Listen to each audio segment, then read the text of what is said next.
How to turn on or turn off Samsung Contacts Sync on the Samsung Galaxy S24 series.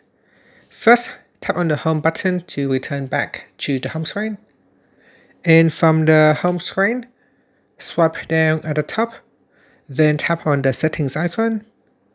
Next, in the settings page, we scroll down, then tap on Accounts and Backup. Next, tap on Manage Accounts, then tap on the Samsung account. In here, tap on Sync Account, and then scroll down and tap on Contacts. Tap on Contacts to turn off or switch on Samsung Contacts Sync. Now tap on the left hand side panel. In here, you can tap on Sync Now to immediately sync your contacts. And that's it. After that, you can tap on the back key or tap on the home button to go back to the home screen. Thank you for watching this video. Please like and subscribe to my channel for more videos.